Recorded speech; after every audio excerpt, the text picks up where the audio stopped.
Okie dokie. So you guys notice the chat's not up. Broke in the last 5 minutes. Don't know why. Actually, I do know why. And if you give me a moment, I might be able to fix it. So I'll tell you what. You guys look at the pretty pictures and listen to, let's see, that sound. And I'll see if I can fix it real quick. Okay? Be right back.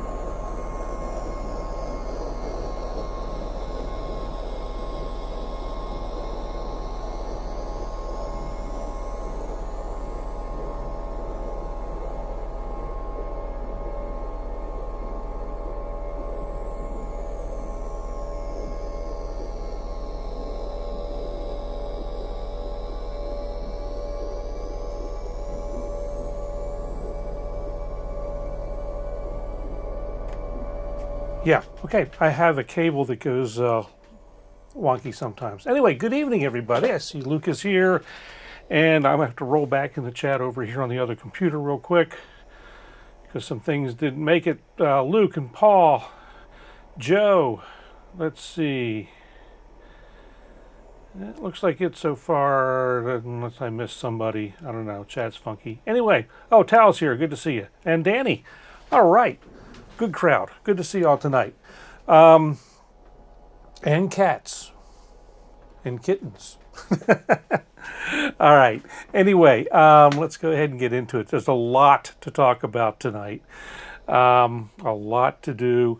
So I'm not going to waste a whole lot of time. First thing up, though, we'll get into what's in the jam, and then we'll get into a real long list of stuff. Let's see, not missing anybody. Okay, in the jam, real simple tonight. It's almost all pigments. So we'll just go ahead and jump. Let's see. Let me go ahead and do the DAW thing. There it is. And I will jump over to this track and open up Pigments. And we got the kind of drone-y thing that you're hearing now. That was the... pretty much it. This is nothing but an original Pigments patch that I did. Let me stop the playback and run it up an octave here so you can hear it.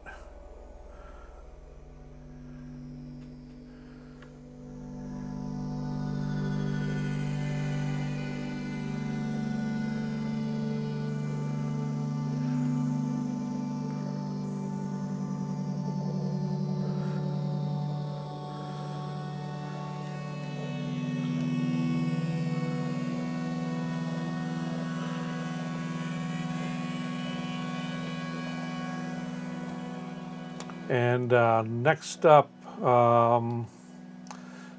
is another Pigments patch. This is another original patch of mine. It's a bass.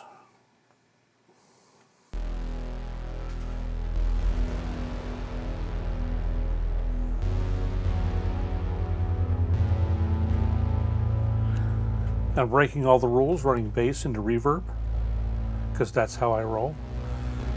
So the reverb is the Rev Spring 636 from Arturia.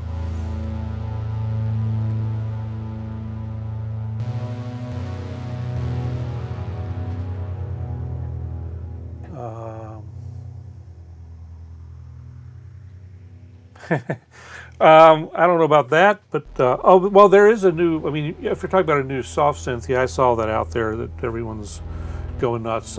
It's not in the show notes. It popped up today, and I'm like, I already got enough stuff in the list.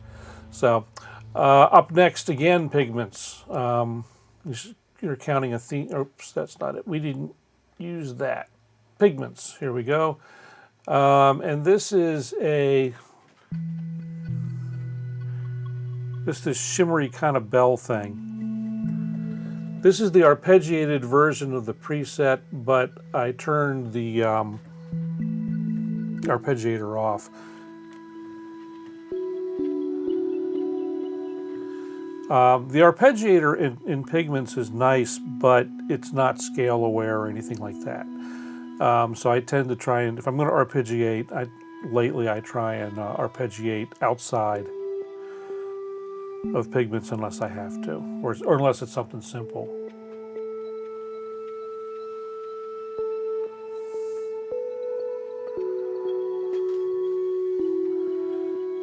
And so this is a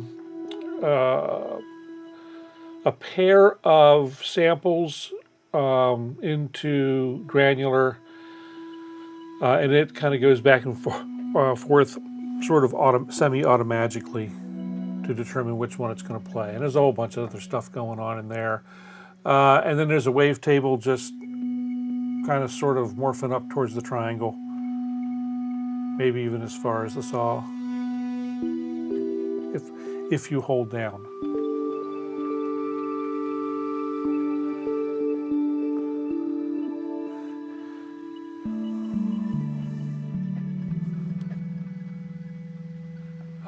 And then utility engine's got everything going. There is some, there's rain sounds, kind of a sprinkly kind of thing, and triangle doing a little bit of a sub oscillator there.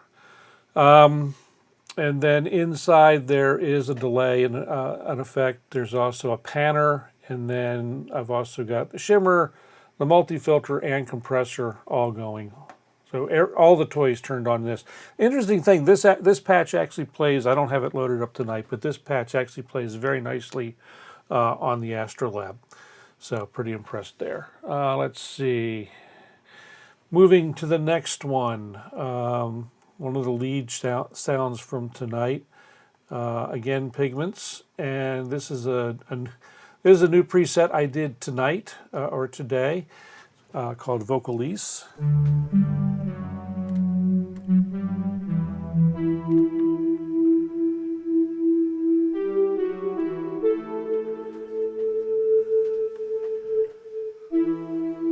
And it's a mixture of this wavetable, and then I've got this voice tube sample. It's running through a pair of filters. The utility engine is doing just a square wave that gets pulse width modulated with the envelope. And those run the filters, and then for effects within the patch, we've got a multi-band compressor and a reverb. I've got this delay turned off, and then I'm not sending anything into the aux delays on this one. Following that up, I've got the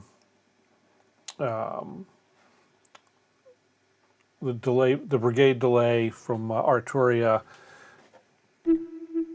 just to give it a little more space, and then the new Rev Ocean reverb from them as well. And this is just the default reverb patch.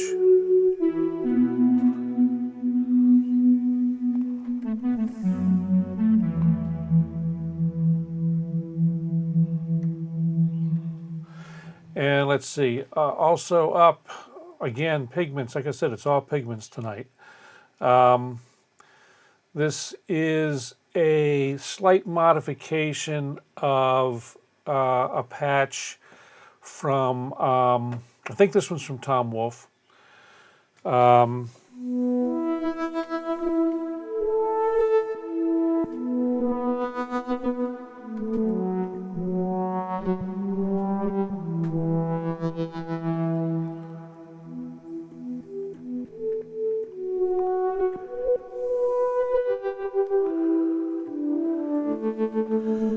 it's a pair of wavetables.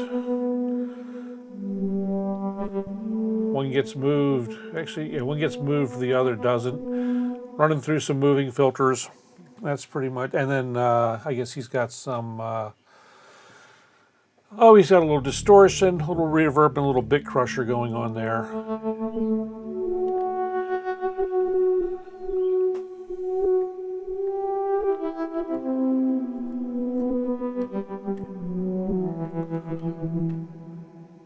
And that's running also into Rev Ocean.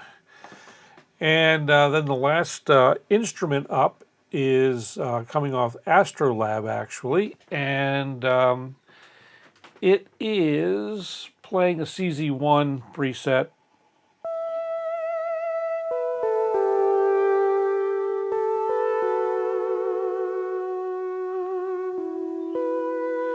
It's called Dreamy Keys, and I made some minor tweaks to it. Nothing outlandish, just the controls on the synth. Actually, I should, it's pointed the wrong way. Anyway, so that's primarily it. The percussion sounds tonight were my drum kit.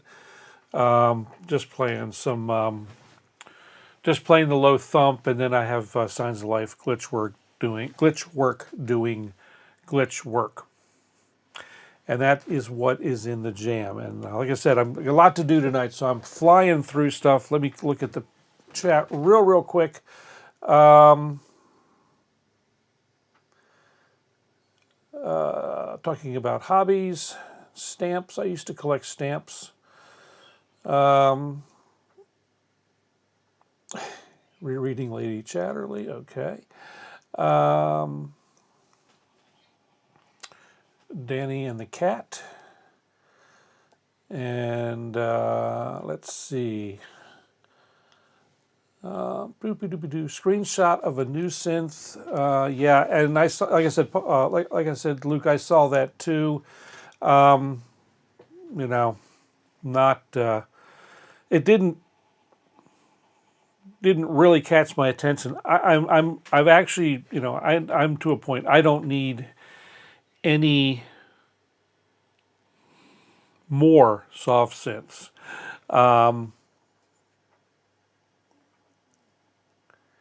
So, you know, it's, yeah, what, Paul, what do you want? Pigments does have a vocoder, yes.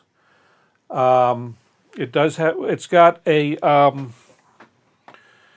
you can do vocoding, let's put it that way. Let me see, I'm not going to hook it up to anything because I don't really have any way to, and I showed it on the show one night.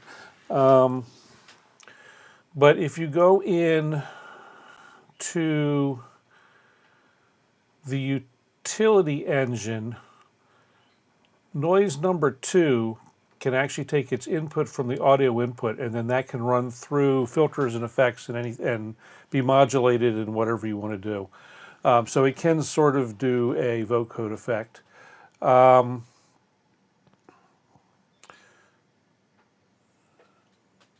So that is a way to get audio into Pigments that you can process.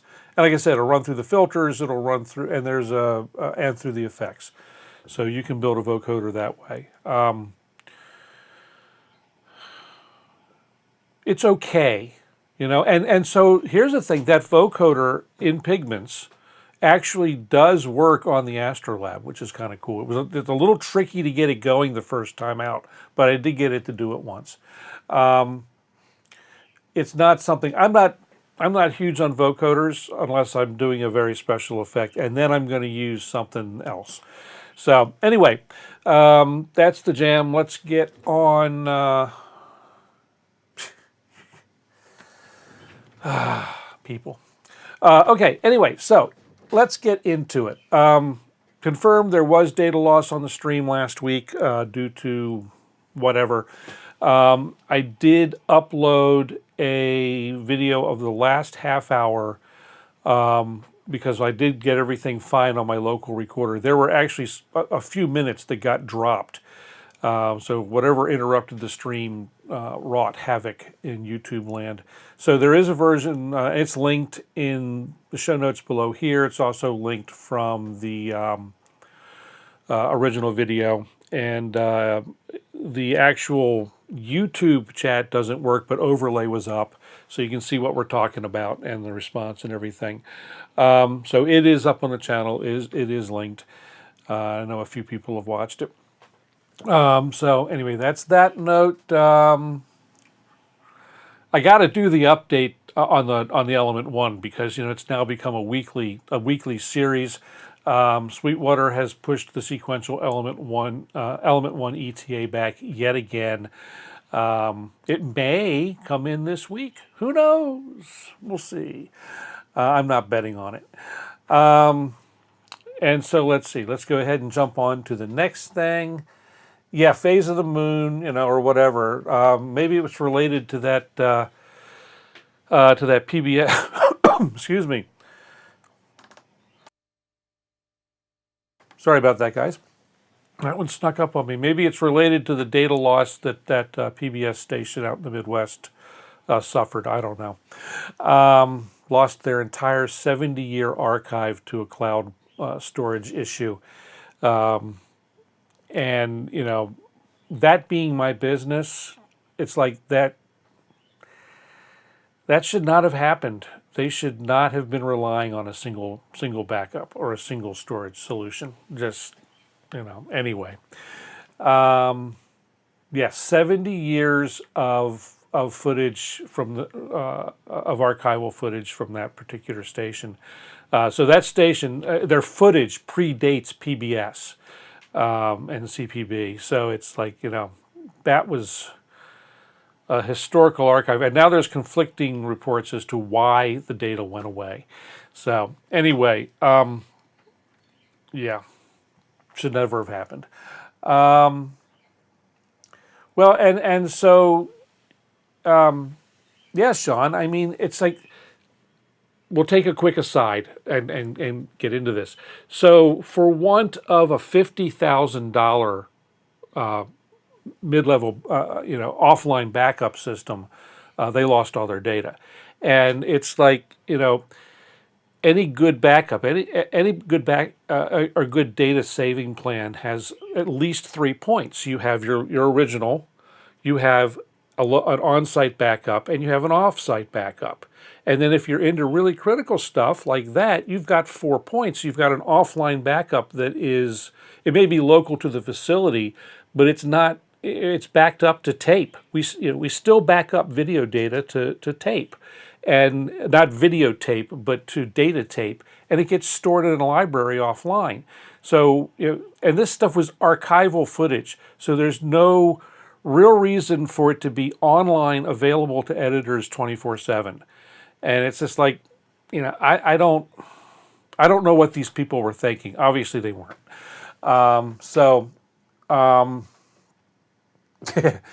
You know, so that's, yeah, you know,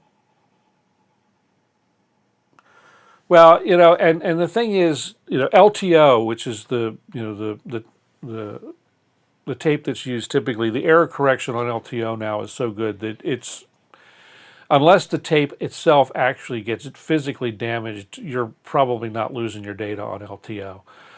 And if you've got a good backup strategy, you know, you've got 2 of the tapes. So, you know, it's like, and it's not expensive. It's just, it tears me up. It irks me that they've managed to lose this.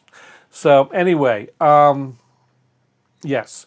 So I have stuff with graphics. So let's go to that. We're going to move on to some follow-up stuff that was going on with the AstroLab that I was talking about last week. So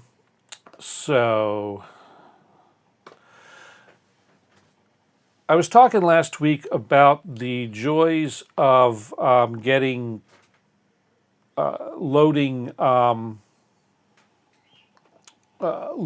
sound banks to the AstroLab, and I'd sent some support help questions to Arturia. They got back to me very quickly, and these are screenshots of the app on the phone, by the way. They replied with some instructions, basically doing all the things that I'd already done, and I had been able to install some smaller banks before I got to them. But I can now get the thing to load, but it's really an ordeal. You have to go through, almost have to use the phone, although you're not supposed to be, you know, that's not supposed to be an absolute requirement. And it seems to only want to work if you've got the AstroLab in its own hotspot mode. So you're actually creating a little ad hoc network for your phone to talk to the AstroLab. And then in order for the phone to download new sound packs to send to the, or sound banks to send to the AstroLab, it relies on your cellular data. Well, here in the disaster room, the cellular data is a disaster. It just doesn't work. It's, you know, I got bad, I got really bad cell coverage here in the house. So it's a painful process, but it does work. If I had good cell service, I'm sure in the house, I'm sure it would be fantastic. It works just fine. But, you know, I can't be the only one who's having these kind of problems. And in fact, I know I'm not. So I, again, you know, made several suggestions on how, you know, Arturia should improve the situation. I gave them some, you know, a few choices. Ideally, since this is supposed to be a hardware front-end, hardware equivalent to AstroLab, all of this management should be able to be done in AstroLab on the computer. And that way you're connected, you know, from the computer to the AstroLab via USB. Everything goes. Network connection is via whatever your network connection is for internet. Works great, you know. And so the thing is with this, I mean, this is essentially AstroLab, except, you know, except geared specifically to the AstroLab. But it's all the basic underpinnings of going through the same kind of processes in AstroLab or in AstroLab. So I don't see why they can't do it in AstroLab with a cable. The other, you know, if they can't make AstroLab do this, they've built an app for mobile devices. So do a desktop version of the app and let it talk via USB to the AstroLab. Or finally, leverage the USB port in the phone, you know, and do it that way. The other thing that still doesn't work is a clean way of using third-party or your own personal sound banks. That still has this weird kind of run it into a set list thing, which works. I think it works fine, but it's just kind of it gets a little. It's just a little weird. It works still. I like the instrument. I think it sounds great. It works really well. It does, you know, when I manage my expectations, it works really well, and I'm quite happy with it. Otherwise, I think I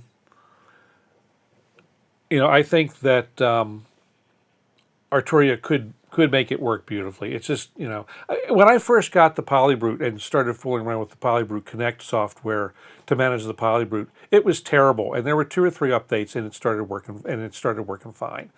So, you know, new product, new software, gonna be problems. So as long as they move forward and take care of them, I'm perfectly happy, and I'm sure they will. I mean, Arturia has been supporting their hardware products forever. Paul and I know a fella who we see regularly who is still using the original version of the KeyLab with the latest version of AstroLab, and it works great. So they'll support the thing and they'll get it right. It'll just take them some time. So I'm you know, as long as they get it done, which I'm sure they will, I'll be perfectly happy. Let's see. So that's that for AstroLab for tonight. So, well, no, it's not. So, another graphic. Nothing if not graphics. So, one of the things that you can do in AstroLab is that you can have 2 layers. You can have 2 instrument multis. And so I'm going to drive the other camera over here. Boom.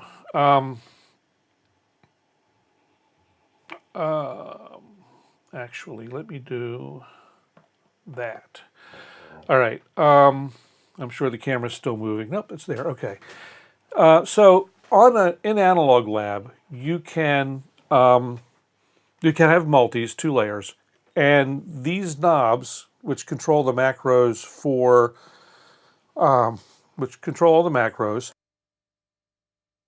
and the effects, can be set to look at part 1, part 2, or the master on this older KeyLab. There's a different way to do it on the new KeyLab, and so both of those layers do exist in the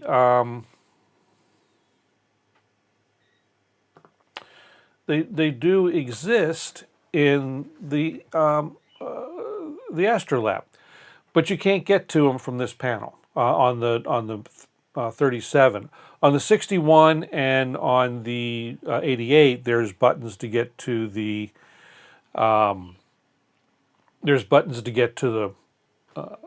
second level, the second preset that's part of the multi. So you can do that master preset 1, preset 2, or part 1, part 2 stuff, and you've got, you know, you're effectively at that point you have a dozen knobs to do whatever you need to do. My question is, and I've not been able to get any real answer on this, you know, I could be convinced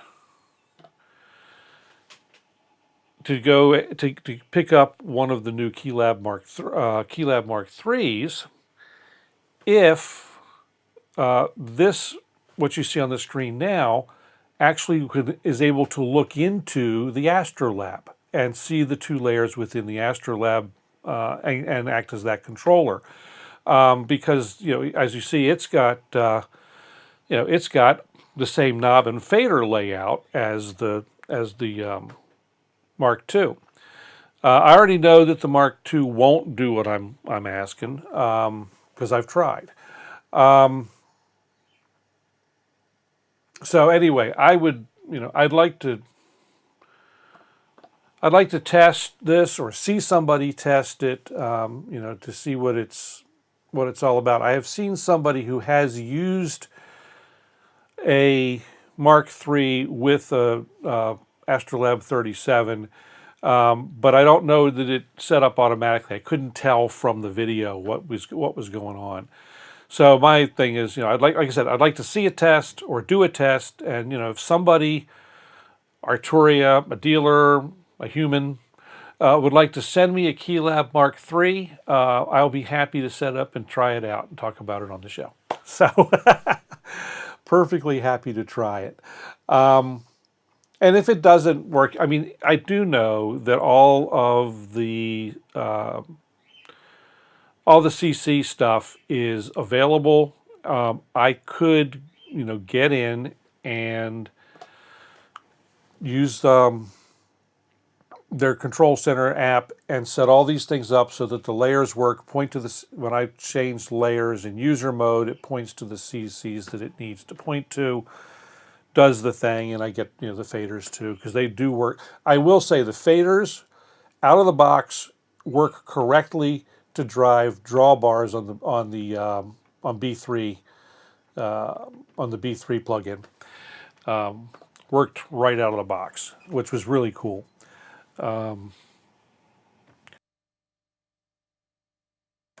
So anyway, next item. Looking to see, looking at Glenn D. Yeah, I guess so. Novation cuneiform tablet. Okay. Speaking of, well, so another new item possibly from Arturia. You may have seen it. I saw on Synth. Oh, right. Okay. I saw on an article appeared on Synth Anatomy briefly that with an actual picture of the supposed upcoming DrumFreak from Arturia. The article was up for maybe 5 or 6 hours and went away. So I'm not sure what's up with that. That same article has come and gone. It popped up when it was first leaked some months ago that the thing existed, and it popped up for a few minutes or for a few days then, and it's gone. Thing about Synth Anatomy, what they did, they didn't delete it, they just pulled it offline. So they updated the same article from before and uploaded or re-enabled the entire thing for a short time. So it looks like it's based on the Freak, kind of on the Freak, the Micro Freak, Mini Freak architecture kind of thing from what I saw of it. So if you like that, and you are looking for a drum machine based on it, it may be coming. So let's see, Paul says, so DrumBrutes are analog. DrumFreaks would be based on Mini Freak or Micro Freak, so they've got digital oscillators, or they'll be digital pretty much through and through, except maybe the filter. Depends. Like, you know, that would be the only thing that that would be analog, I would think, would be the filter. Everything else would be digital. Whereas on a DrumBrute, it's pure analog, except maybe an effect. If there's an effect processor on it, it might have digital effects. So that's the difference between them. 40 kilos. So anyway, other new stuff, and then we'll start getting into, there's more serious stuff coming. Behringer is finally saying that the new BCR32, which is their 32 encoder, 16 button MIDI controller, is ready. It's kind of like, I guess it goes up against the something like the MIDI Fighter Twister, that kind of thing. It's going to have 32 encoders. This thing is ready for pre-orders at Thomann. Hasn't hit the Sweetwater site yet. But 32 encoders, 16 buttons. They've improved the layout over the original BCR 2000 from a million years ago. And one of the things that was neat about the original 32 encoder box was there was a firmware that you could jam into it called Zaquencer, which was a sequencer, MIDI sequencer that you could convert your BCR 2000 in. They've worked with the guy who developed that on this project, and that is now included in. It'll be included in the BCR 32 from the get-go.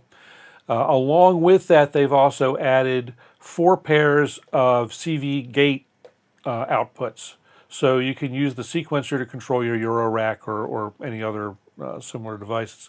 Looks like the price is going to be about 170 bucks, maybe, at least it's 169 euros. It will be several months still before widespread availability, but it is finally a real thing. So for those looking for those, yeah, so anyway, it's going to be in the box now. I think that's pretty cool.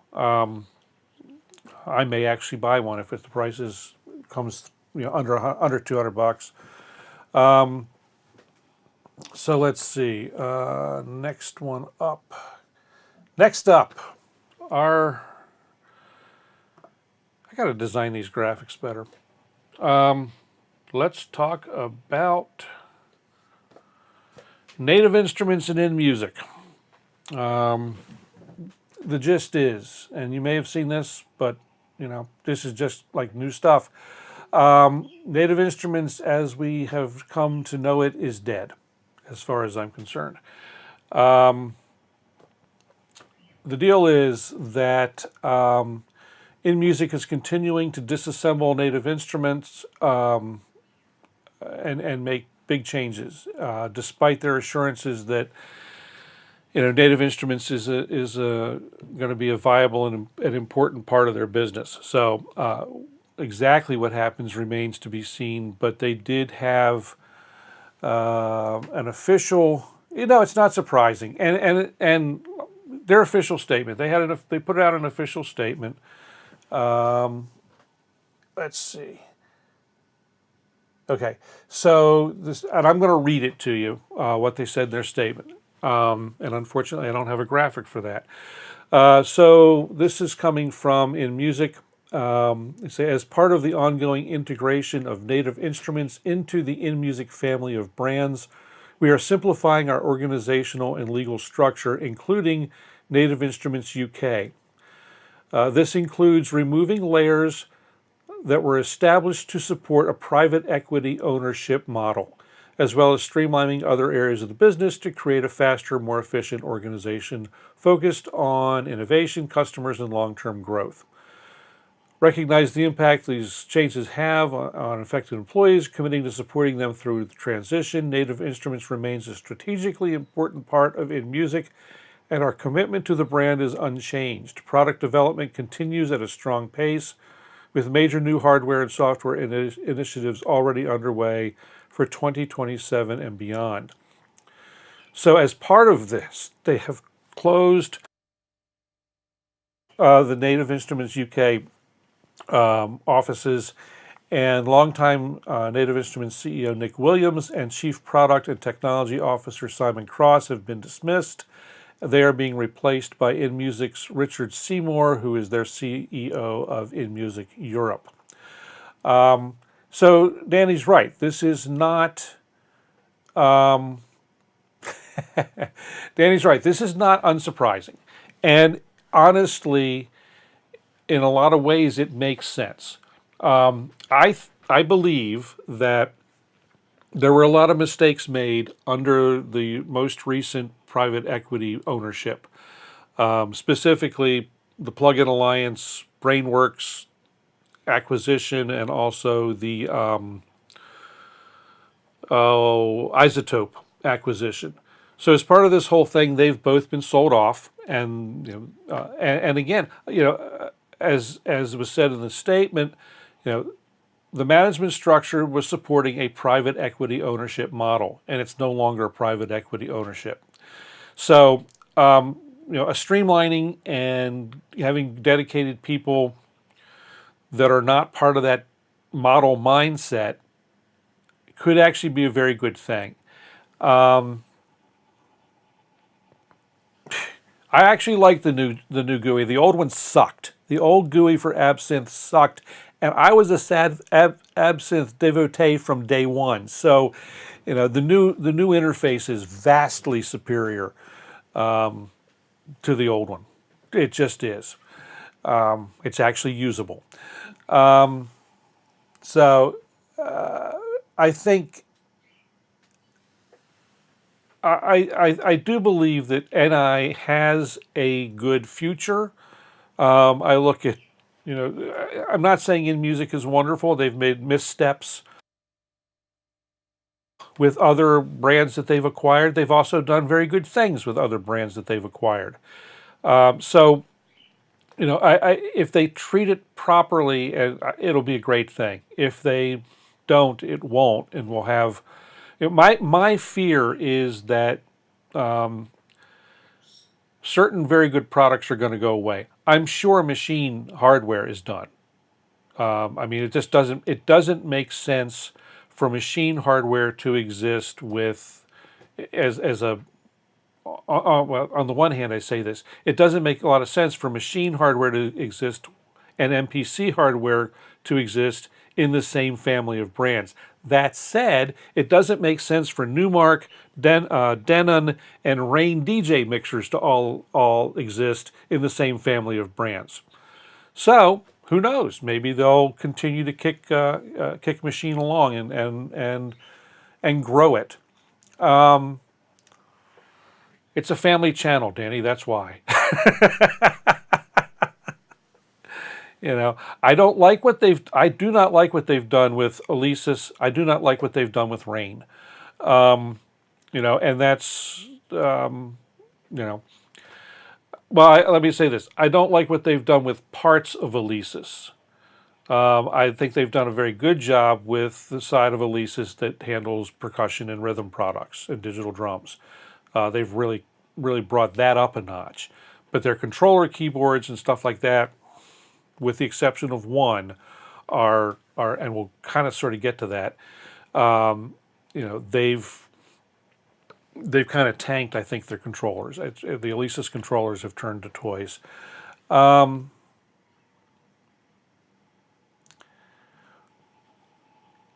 That's a good thought, Luke, because the software remains. I mean, they're committing to the software side of machine. So, change is good. I think it is. You know, it's refreshing, if nothing, and interesting, if nothing else. You know. So speaking of change, I happened to pop onto the Native Instruments website today to grab some stuff, and this was what was on the screen. So day after tomorrow, they're going to take the website down for a couple of hours.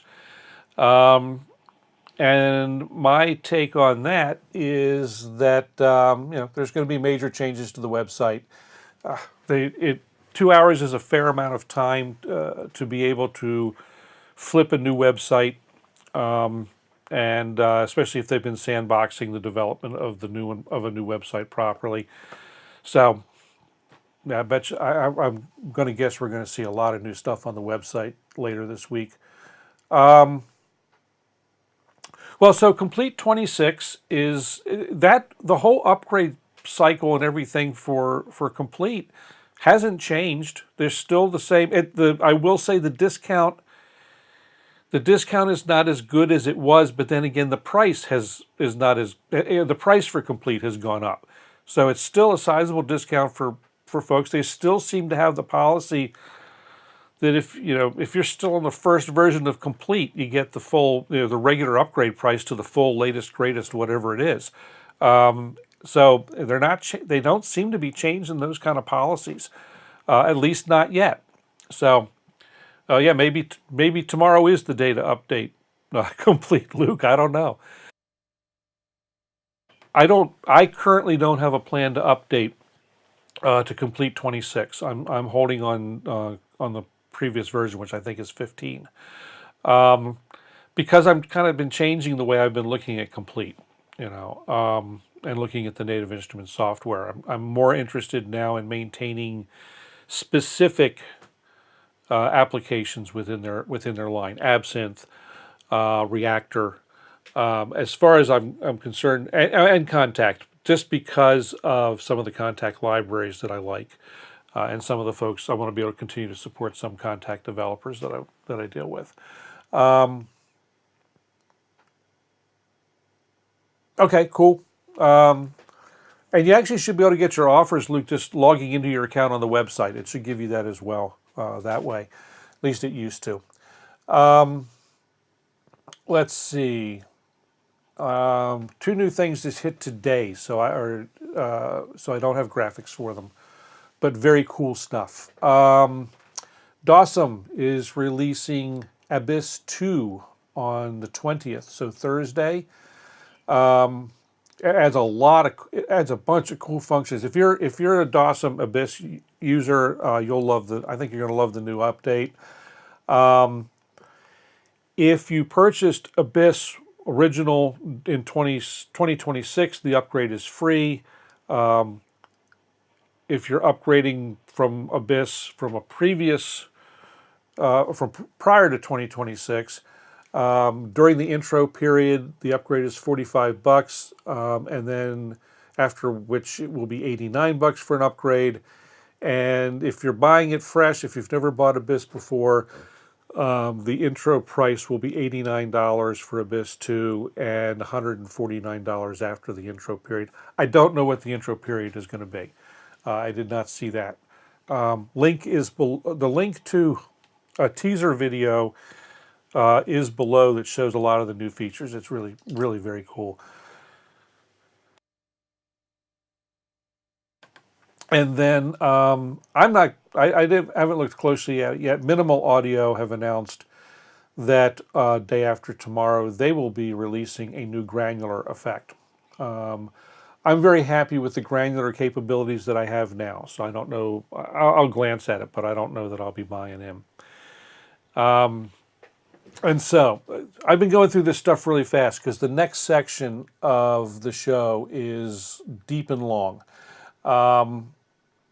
It gets down to where I said in the show notes originally that I had a plan, and then Luke and Task Boy Joe did a podcast and called me out and said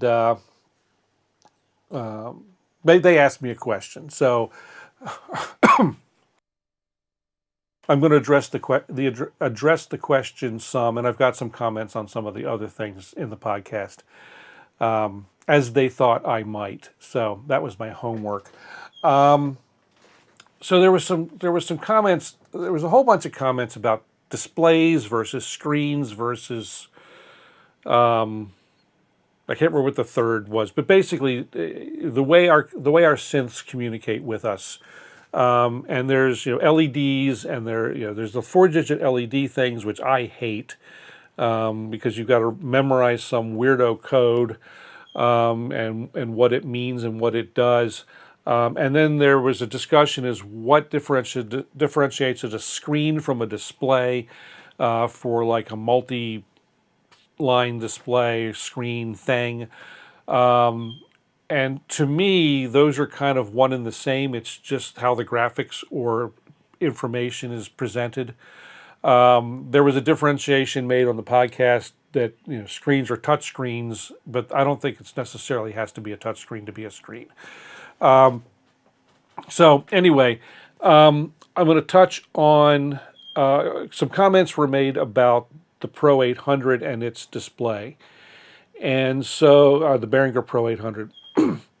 And so basically it gets down to this. The Pro-800 and its display and user interface panel are a faithful sequential Prophet 600 copy with 2 extra voices. It also includes the Gleegly update, as Gleegly really wanted it to be but couldn't make it work on the Prophet 600, so he made it as best he could then. And a couple of other little gizmos added. Some CV patch points, and a couple of other little things that were not on the original for various reasons. When Behringer built the Pro-800, they actually worked with Gleegly on the development of the firmware, and so the full Gleegly update that he would have wanted for the 600, Prophet 600, is built into the Pro-800. But this being a faithful reproduction of that display, you've got an LED display and some, goofy hieroglyphics that you have to remember, or abbreviations for everything that you have to remember. Now, they did do one thing that did not happen on the original Prophet 600, and that is, in some cases, if the text is more than 4 characters, it will scroll. But not all of it, and not, to me, it's not all that useful, but it's there.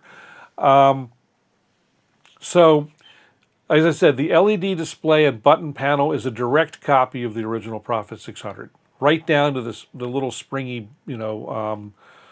whatever they called those buttons that wore out. They're better made now, but those buttons that were forever wearing out. It was horrible then. It's horrible now. There's just no 2 ways around it. Horrible then, horrible now, and we love it. It's a wonderful synth.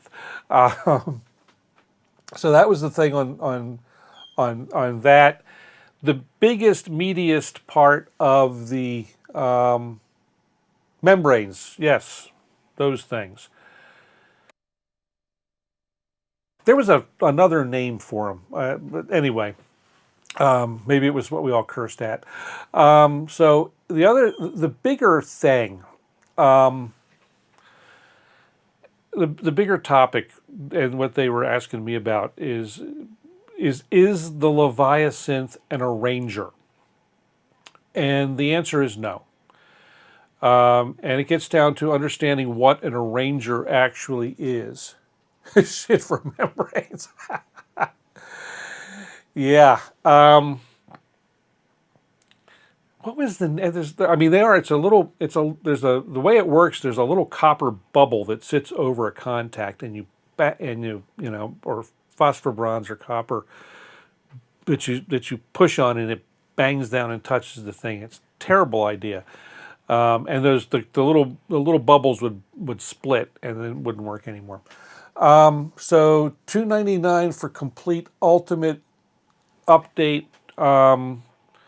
I don't have Ultimate, I have Standard, so I think it was like $179 or something like that for me to update, or $199. And that's more than it was the last time I updated. I think the last time I updated it was $149. I'd have to look. Like I said, I didn't plan to update this time, so there's not enough in there. Most of what seems to be in there, I already have updates for the software itself, and all the rest of it is all the little add-on packs, and I don't really care about it. So, so yeah, meh. So anyway, the understanding of what an arranger keyboard is where how you can. That's what I want to talk about. So arranger keyboards have certain characteristics. They're intended largely for like solo duo performers.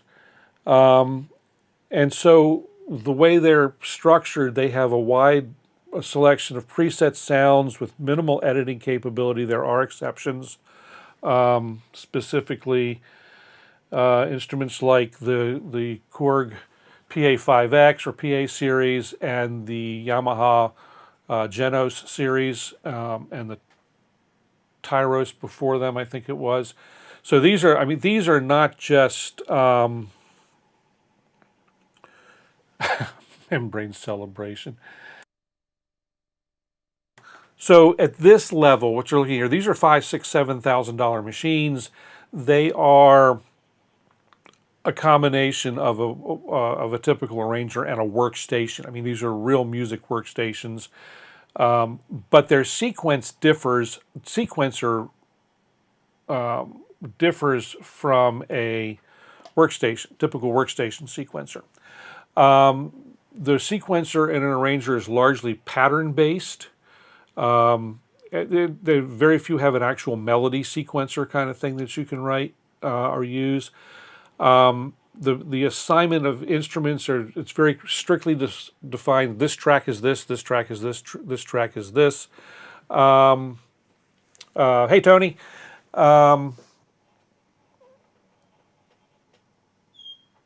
Yeah, well, that's really it. If it's appropriate for a soloist at a holiday, it's probably an arranger. Exactly, and that's the kind of thing. But they're better. They've gotten good. I will say that there are some really nice ones out there. But anyway, the assignments of the instruments are typically assigned to specific tracks, kind of sort of like General MIDI was back in the day, where drums were always on MIDI channel 10 or track 10, and bass goes here. They typically don't have 16 tracks like a workstation sequencer would. They've got half a dozen tracks for the band. So, you got a bass track, you got a drum track, you got a keyboard track, a couple guitar tracks, etc. And so they also generally, at the mid-range and lower, the styles are canned, and you have, you kind of have parts. And so you work through is that the right button? Yeah, okay. So you get this kind of thing where you've got, get the chat out of the way. So you've got like you've got intros, you've got main parts for the song that could be chorus and chorus, verse, bridge, that kind of thing, and variations on those with a kind of a fill-in between them. There's outro. Ending sections, and you can have them set up so that it automatically starts playing when you hit your first note. I mean, it's that kind of a thing. So you can store a song where you can lay out intro, part A, part B, part A, part C. So kind of like a groove box.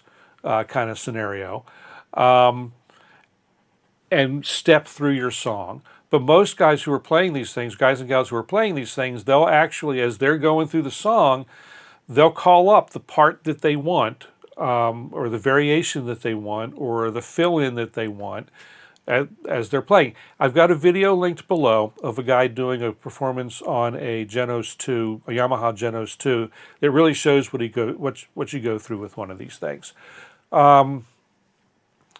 So they often will have a microphone input, so you can do your vocal processing with it. You plug your mic into the thing, 2 lines out to the PA, you're done.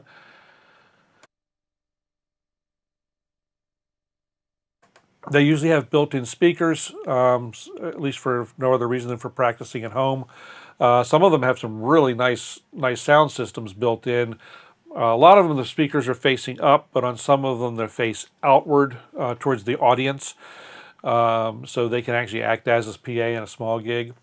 So examples are the Yamaha, like I said, the Yamaha Genos series. Also their PSR and DGX series are the low-cost versions. They're with far fewer features. Korg has the PA series, and then their lower-cost models are their EK series. Casio has been the king of this stuff for decades. They have the low-priced king. They've actually deleted a whole bunch of their lines, so now they just have the CTX series. And then one of the lesser known but big in the business brands is Keytron, and they have their new event series I just saw today. They look pretty cool. So anyway, like I said, there's a video of a guy doing an arrangement of Just the Way You Are on a Genos 2. Gets through the whole thing. And how they work, and how they're very much not, or a Leviasynth is very much not one of those.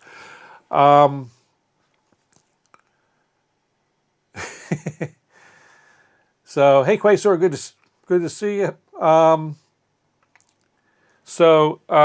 Let's see. Going to move down through there. There was still stuff to talk about though with the Leviasynth.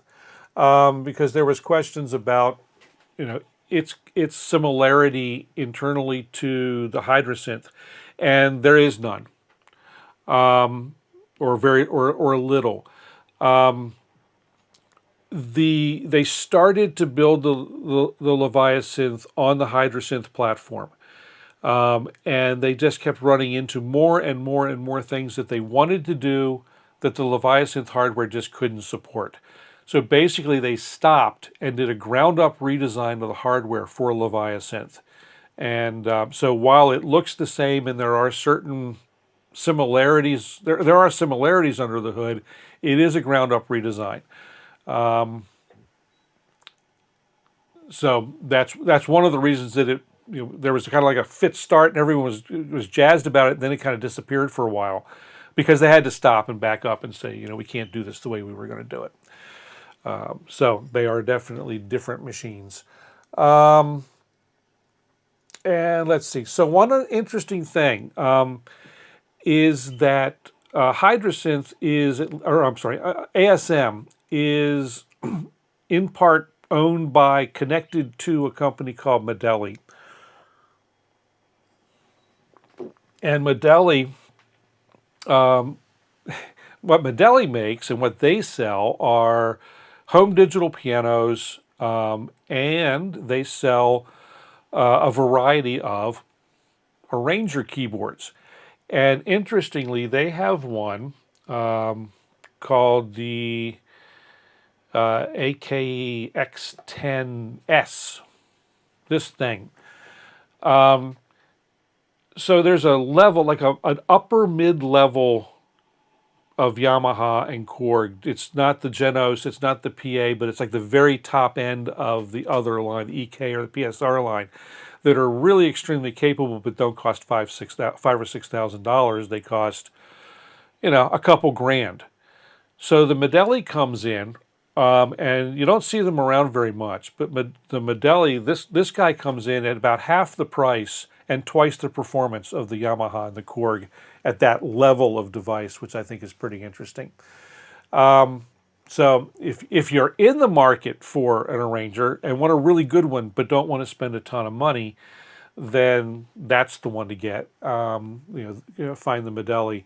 I know my local Synth Emporium used to carry it.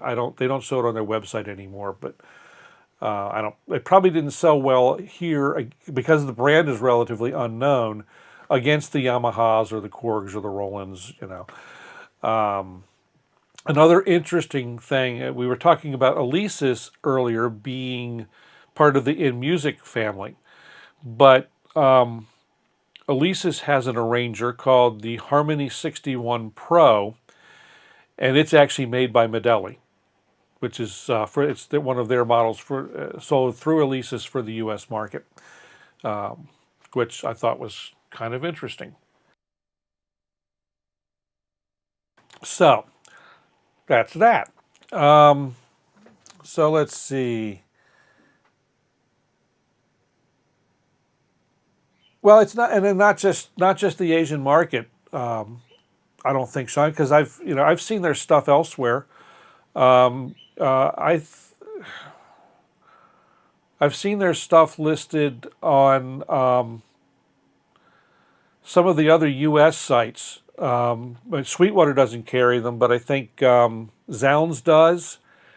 I think they did.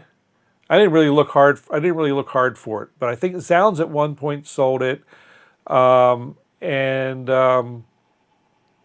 Musician's Friend used to sell their stuff. I don't know if they still do or not.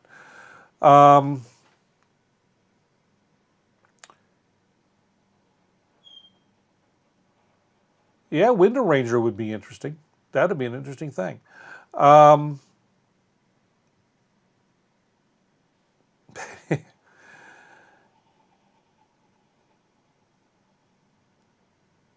And know that, and so unlike Korg now makes accordions. They have to they're trying to follow Roland on that. But anyway, so let's see, what time is it? 9:10. Cruising. All right. They also brought up. They also called me out a little, or not really called me out, but talked a little bit about AstroLab versus Iridium as Pigments-in-a-box, and. Of course, I got the graphic for it, you know, because I am the graphic guy. And so, at first blush, I did some digging to see, you know, just how much of pigments can you get out of iridium and vice versa. And I did a whole, you know, analysis of it, and it gets down to this.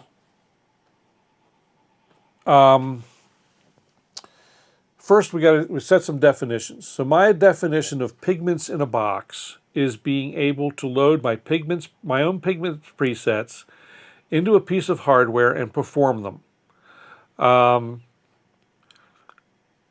While the full sound design on the box would be nice, Pigments is such a deep thing that it probably be cumbersome, and so it's not imperative, but the performance controls need to be there. So I need to have assignable macros.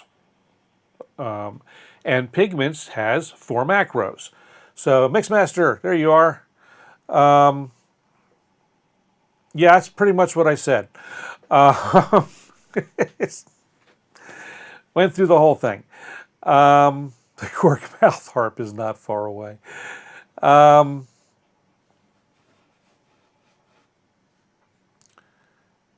So the deal is that, so anyway, getting into this, Arturia have made a machine that I can load a Pigments preset into and play. You know, and I mean, you know, you heard it tonight, it was in the jam. You know, you heard it last week, it was in the jam. You heard it at Paul. Paul heard it at his house. It was in that jam. So that box exists. I can't do the editing on that box. I don't necessarily care. As far so I went through and I used Luke has put together on one of his websites a tool that that you can use and compare things and ask all kinds of questions. So I used Luke's excellent synthesizer analysis tool to create a detailed analysis of the Iridium Mark II and Pigment-7 to determine if the Iridium 2 is really Pigments-in-a-box. And it went through, I asked it some very specific prompt question, and it churned on it for 5 or 10 minutes and spit out a 15-page document. By the time I had added a couple of follow-up questions and comments. And the short answer is that no, they're not. Well,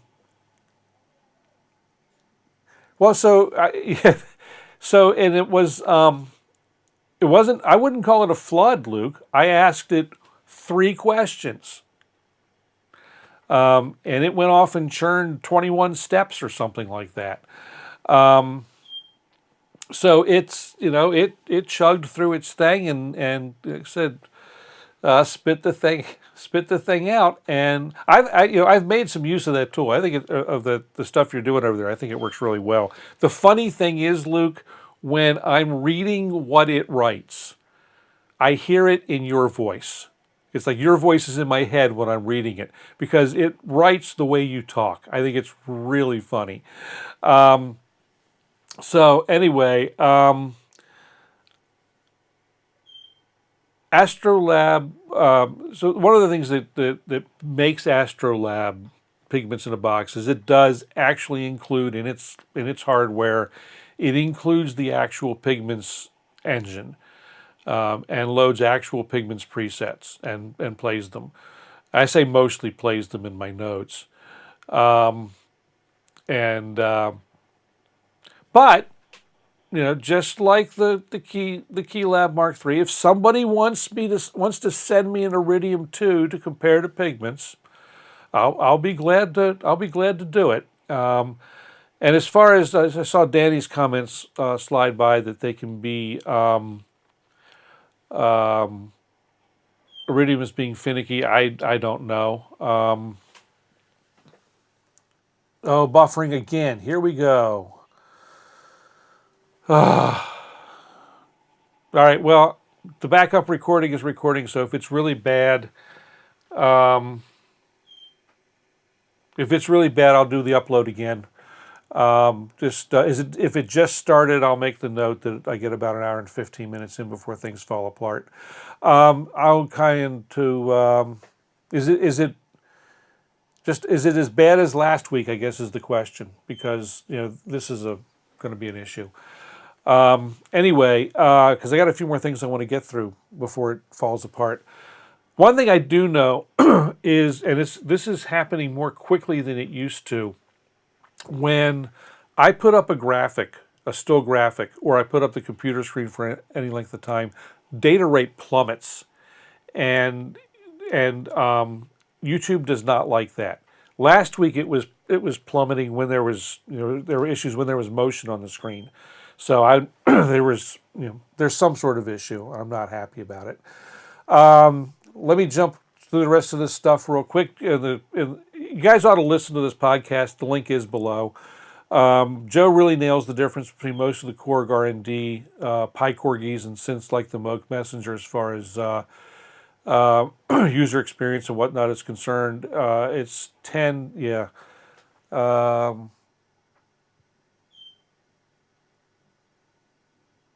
Yeah, I'd have to redesign. I used to have a preset that would that had my face up while graphics were up. I wiped those out. I've got placeholders for them on the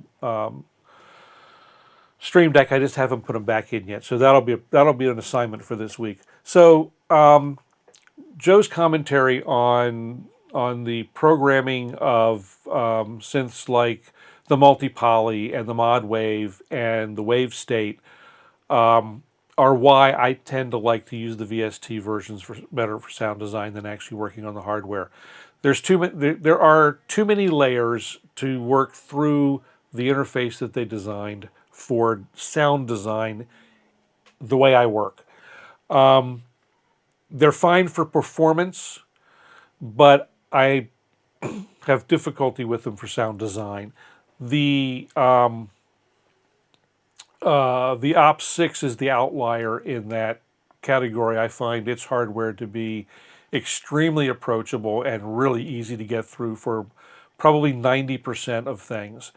There's a couple, bits of business that I don't really use all that much, but they're a little trickier. Let's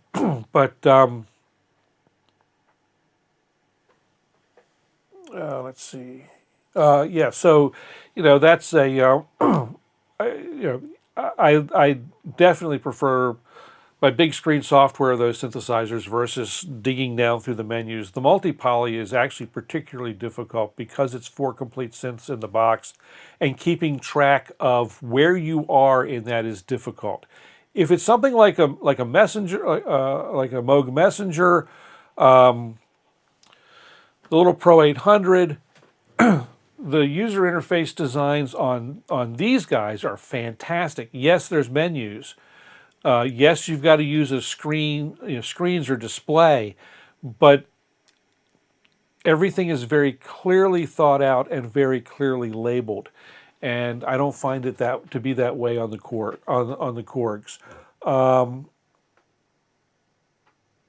Yeah, and Danny, that's where I was going to go. The user algorithm on the Ops 6 is what's hard, and that's something where ASM has really nailed user algorithms. It's so easy on this thing to do that. Yeah, and it's like the Unsonic synth navigation button layout things right there on the panel. It's really brilliantly done. So a funny thing about that, Pittsburgh Modular has dropped a new synth, and it's got a little bay in it for adding Eurorack modules if you want to. But they've got it covered over with a graphic. The blank panel that comes with it is a graphic that shows the synth architecture, and people are griping about that. They say it looks cheesy. It's like, really? It's got a nice little graphic that shows you where things are in your synth. It's like, I don't know. You can't make people happy. So anyway, that's that. Couple more points from the podcast, and then I'm going to get out of here. I hate wearing hats, just so you know. I used to wear hats, but I never really liked it. A hard hat is okay when necessary, and I'll leave it at that.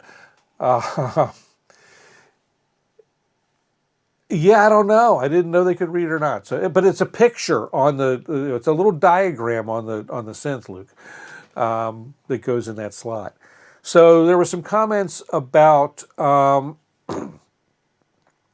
were some comments on the podcast about failure points, motorized analog rotary pots or faders and their longevity. They're not going to die. Yeah, they're a point of failure, but after years and years of use. I've got a 22-year-old Yamaha mixer, an 01 V96, that one of its 16 flying faders has finally started to show a problem. That mechanical faders, mechanical knobs, they've been in use for decades, and they're fine. Encoders are still better. Don't get me wrong. I like them modern encoders better. But honestly, even just a few years ago, encoders were falling apart faster than motorized knobs and stuff. So, I don't think you're going to see this, the new Korg thing, I think, and then this other thing that's got motorized knobs on it. I don't think you're going to see any problems from them. I think they're going to work fine. So, they're not, as long as they use even halfway decent ones, they'll be just fine. So let's see, user experience, the PPG user experience sucks. That's all there is to it. Even in software, it's bad. So, looping back to displays. We've talked about it before on the channel. I like a clear interactive display, whether it be a touch display or not, or knobs arranged right near them. Something that it gets a good, clear sharp graphic.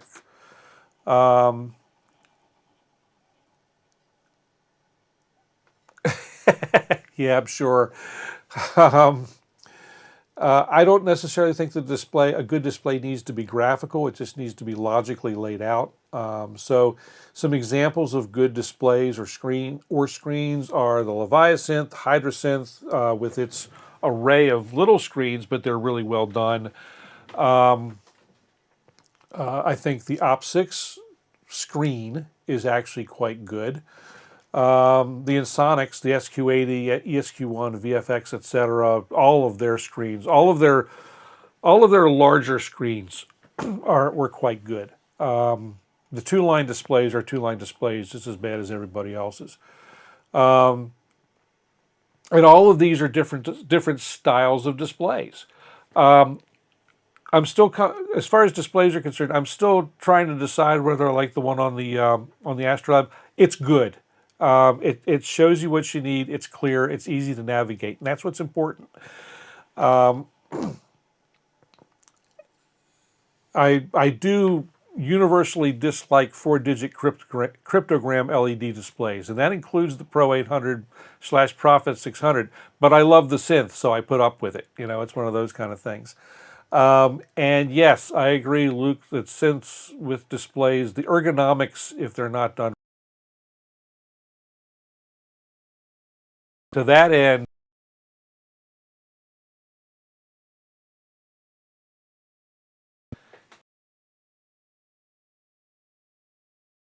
end up rearranging the Leviasynth and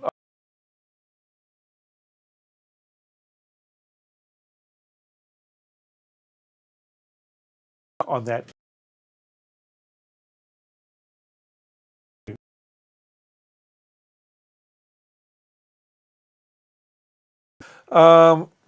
Let's see.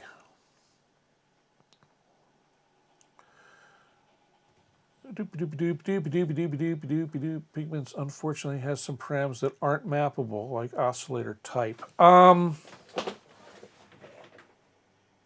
No, you're right. There are some things that are not mappable in Pigments, but the amount of stuff that is mappable in Pigments is just there's just well, let's see. I can't really show it to you well here, but if we look down here in this little box here in the corner, this list is everything that's mappable. And yeah, the oscillator type, you do have to set that, you know, if I'm going here, I do have to set this stuff from the menu. But I think that's okay. You know, again, for me, as I've said, I like to, you know, I like to do my sound design on the computer. So for me, this is great. I picked my oscillator and you know my oscillator type. My God, there's a lot of them. And wave or my waves or whatever. You know, there are some things you got to do on the computer. But for me, I'm fine with that. And again, my hardware component, my hardware interest is being able to play. I don't need that stuff when I'm playing. You know, when I'm playing at that point, I'm playing my design. You know, I don't need every single knob or every single button when I'm playing back a patch. You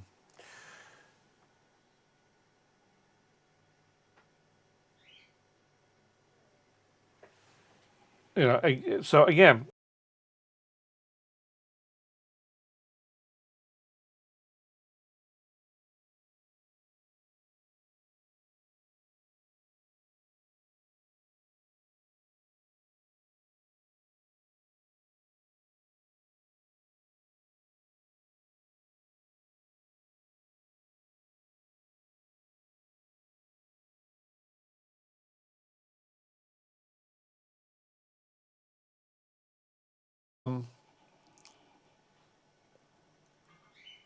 Okay, so I'm definitely going to have to it looks like I'm definitely going to have to upload